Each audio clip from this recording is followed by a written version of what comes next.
Hi, everyone. My name is Katie Snap, and I'm a career coach over at the Career Center, supporting students in the STEM fields and student veterans. Today, I'm here to talk about interviewing basics. Before we get started on the preparation, I have a few things I want you all to remember. During this whole process, you may be inundated with a lot of organizational jargon. If you don't fully grasp what they're trying to say, don't worry about it. Most people outside of the organization have a hard time following it as well. You will get a chance to ask about it during the interview if necessary. However, this is a good reminder of jargon as a concept. When preparing answers, you can talk about your military experience, but it's good to keep the jargon to a minimum. It's normal to be nervous, but remember that they are bringing you in for an interview, which means they already have interest in you. It's good to prepare, but in the end, you're just having a conversation with people. You don't have to be perfect, but do need to be yourself. Okay, let's get into it. Say you've gotten an interview. How do we go about preparing for it? First, you want to make sure you know the job. This may seem obvious, but make sure you have a good understanding of the responsibilities listed on the job description and how your experiences align. If there are some tasks or skills listed that you don't fully comprehend, feel free to ask about them. We'll talk about this more in depth later.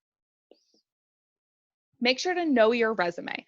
Again, this may seem obvious, but make sure you know your resume well enough to be able to speak to every point. I've had countless appointments with students where I say, "Can you go into more detail about this bullet point?" And after I read it to them, they say, "Can I see that for a second?" and have to take their resume from me, read it, and try to think of an answer. You don't need your resume memorized, but you should be able to speak about it on the spot. Make sure to research the organization. As mentioned, the organization website might be filled with jargon that tells you absolutely nothing about what the company does. While you can search their website to research the organization, you can also research their mission statement, if they're in the news, and see if you can find information or projects that have come from the department you're applying to. You want to make sure that you get your materials prepared ahead of time. One of those being your outfit. This may seem a little silly to prepare so far ahead, but it's super important because it's how you are presenting yourself. There's nothing worse than the morning of putting something on and it not sitting right and losing some of your confidence. You should look professional, but don't wear your military attire. Any combination of a skirt, slacks, blouse, button down, blazer should do. You want to make sure you have any documents prepared. Always have copies of your resume when you go to an interview. They will most likely have it printed out, but it's a good way to demonstrate your preparedness.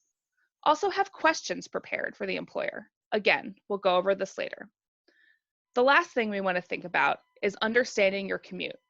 This is something that I think a lot of people overlook, but make sure you know what your commute looks like, especially if you're coming in or out of the city.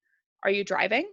The organization might be 5 miles away, but in the city, that could take an hour. Are you taking public transit? What does it look like? If you have the time, it may not be a bad idea to do a dry run. So you've done all of your preparation and it's the day of the interview. You made it. Let's talk about some things to think about as we go into the interview room. You want to arrive 15 minutes early. This is for everyone's benefit. Don't arrive super early because the interviewers will constantly be thinking of you waiting out there for a long time, but you do want to give them some time to make sure everyone is ready before bringing you in.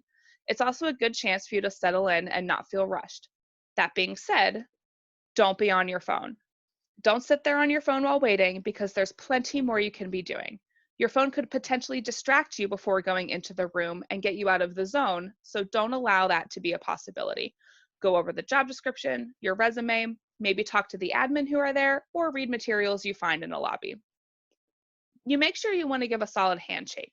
While it can be uncomfortable for some, this is important.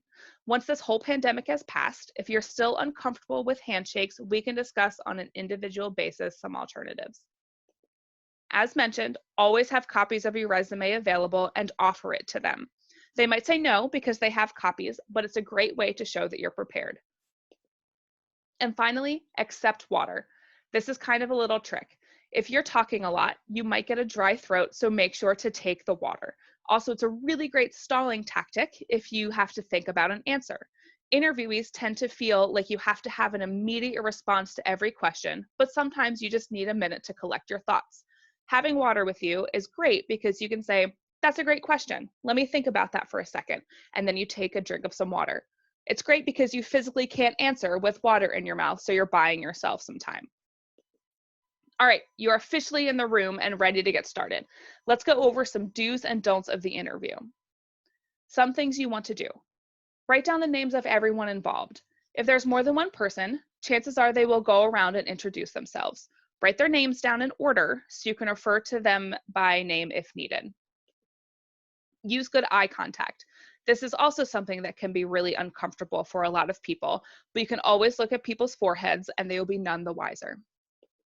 Make sure to ask questions. You don't have to wait until the end to ask these questions. Need something clarified? Ask for it. Take notes. You're allowed to write something down of interest or something you want to revisit in the conversation later. You're also more than welcome to come with some notes already written. And finally, be yourself. It sounds cliche, but you really want to make sure that you are being yourself. If you act how you think they want you to act and you get the job, you might have to keep that facade up. Plus, if they aren't into what you're throwing down, maybe you don't want to work there. Some don'ts. Don't just focus on one person. If it's a group interview and you know who the hiring supervisor is, don't just focus on them. Chances are the other people in the room are also on the team. Also, don't over-answer. By this, I mean don't ramble. Make sure you're answering the question you've been asked and not going on tangents. On the other end, don't just use one-word answers. Employers are looking for some clarification and for you to expound a little bit on what they're asking.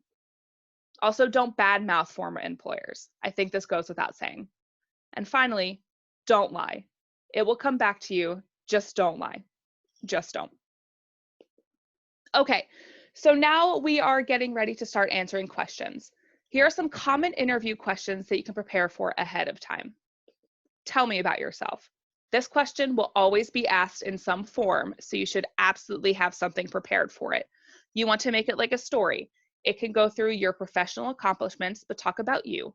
You can talk about your military experience, what led you to study what you are. Is there a specific area you're interested in? Talk about decision making.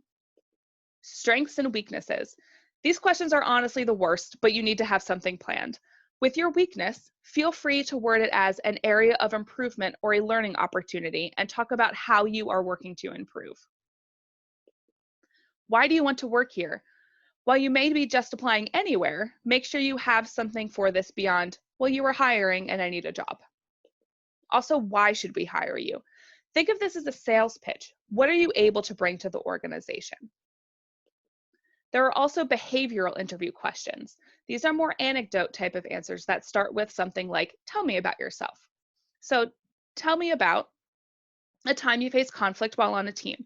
Most students may use an example about a group project gone awry, but this could be a great chance to bring your military experience into play.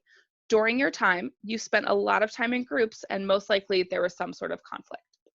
Or your proudest accomplishment. This can be either professional or personal. A time or situation you were under pressure, or a time you failed and how did you handle it? This is a difficult one because we tend to only focus on our accomplishments, but focusing on our failures are equally as important. Employers want to see how resilient you are because there are times you're going to mess up because everyone is human.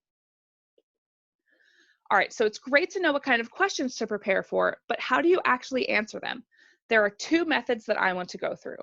Either one of these can work depending on how your answer flows, but it's great to have this structure, especially if they ask a question you didn't prepare for.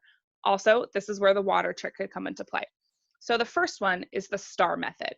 This stands for situation, task, action, and result. So you want to set up the context of the situation, the task you were faced with, what you did to do that task, and what the result was. Another method could be the SARA method. It's very similar, but it stands for situation, action, result, and application. So in this situation, you kind of combine situation and task together. You talk about your action, your result, and then what you took away from that experience or what you learned from it and how you will move forward. Normally, when this presentation is in person, we do have some practice, but as this is a recording, that's silly. We do, however, have a great tool on our website called Interview Stream. Here, you can create your own interview or use a pre-made one, and it's just you and your webcam. This is a great way to self-assess your answers, body language, etc., and you can also send your recording to a person, such as myself, for review. Okay, so now, questions for employers. You need to make sure you have at least 10 of these prepared. I say 10 because it's possible a lot of them may be answered during the interview process. It's important to remember that you're interviewing them as well.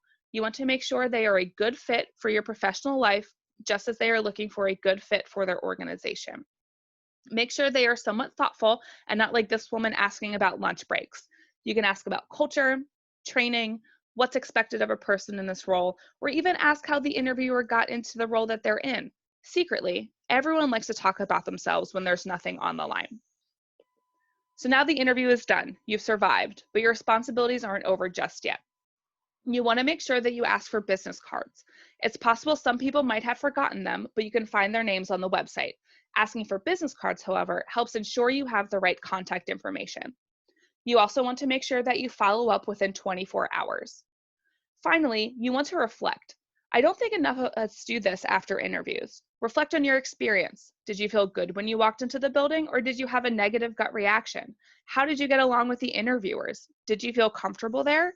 Do you feel dread or excitement?